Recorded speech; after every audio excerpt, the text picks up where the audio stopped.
12. Safeguard and improve your environment. Be of good appearance.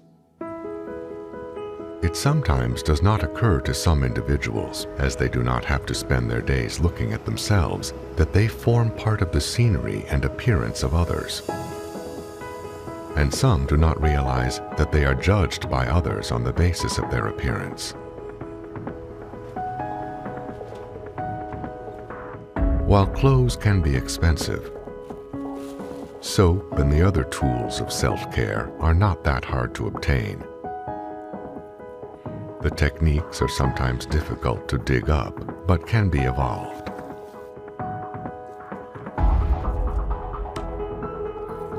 In some societies, when they are barbaric or become very degraded, it can even be the fashion to be a public eyesore. Actually, it is a symptom of a lack of self-respect. Exercising and working, one can become very messed up. But this does not rule out getting cleaned up. And, as an example, some European and English workmen manage a style of appearance even when working. Some of the better athletes, one notices, look good despite being wringing wet with sweat. An environment disfigured with unkept people can have a subtle, depressing effect on one's morale.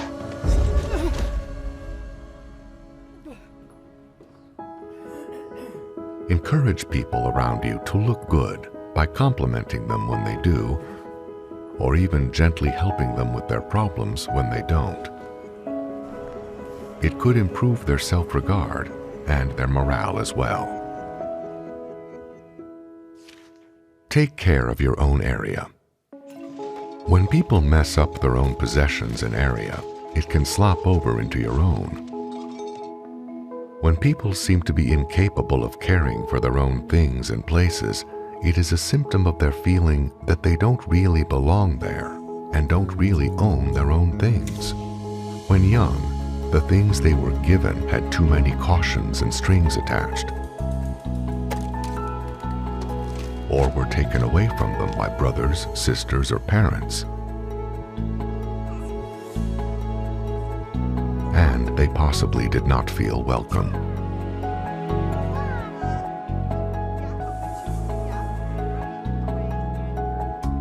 The possessions, the rooms and workspaces, the vehicles of such people advertise that they are not really the property of anyone.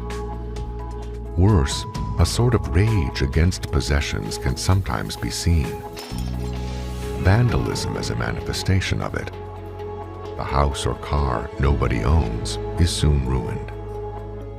Those who build and try to maintain low-income housing are often dismayed by the rapidity with which ruin can set in.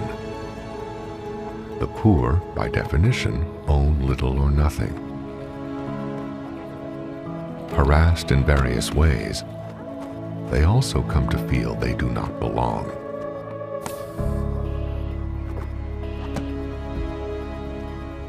But whether rich or poor, and for whatever reason, people who do not take care of their possessions and places can cause disorder to those about them.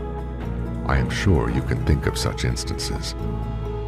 Ask such people what they really do own in life, and if they really belong where they are,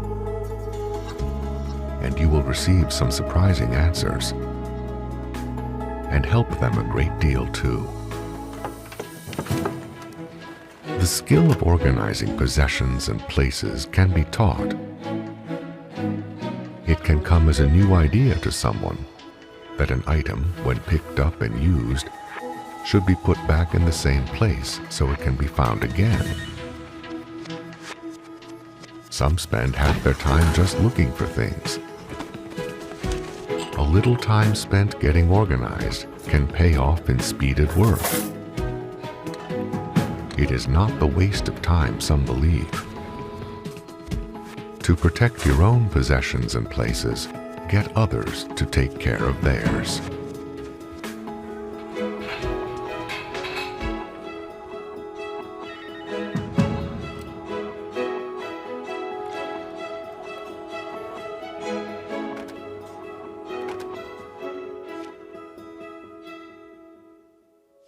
help take care of the planet.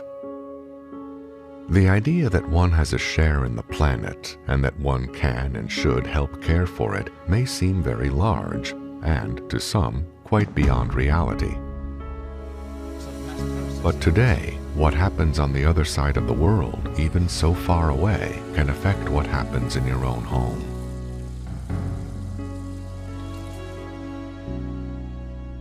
Recent discoveries by space probes to Venus have shown that our own world could be deteriorated to a point where it would no longer support life, and it possibly could happen in one's own lifetime. Cut down too many forests, foul too many rivers and seas, mess up the atmosphere, and we have had it. The surface temperature can go roasting hot. The rain can turn to sulfuric acid. All living things could die. One can ask, even if that were true, what could I do about it? Even if one were simply to frown when people do things to mess up the planet, one would be doing something about it. Even if one only had the opinion that it was just not a good thing to wreck the planet and mentioned that opinion, one would be doing something. Care of the planet begins in one's own front yard. It extends through the area one travels to get to school or work. It covers such places as where one picnics or goes on vacation. The litter which messes up the terrain and water supply. The dead brush which invites fire. These are things one need not contribute to, and which, in otherwise idle moments, one can do something about. Planting a tree may seem little enough, but it is something. In some countries, old people, the unemployed, do not just sit around and go to pieces. They are used to care for the gardens and parks and forests, to pick up the litter and add some beauty to the world. There is no lack of resources to take care of the planet. They are mainly ignored. One notes that the Civilian Conservation Corps in the U.S., organized in the 1930s to absorb the energies of unemployed officers and youth, was one of the few, if not the only project of that depressed era that created far more wealth for the state than was expended. It reforested large areas and did other valuable things that cared for the U.S. part of the planet.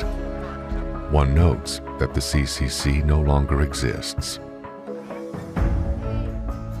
One can do as little as add one's opinion that such projects are worthwhile and support opinion leaders and organizations that carry on environmental work. There is no lack of technology, but technology and its application cost money. Money is available when sensible economic policies, policies which do not penalize everyone, are followed. Such policies exist.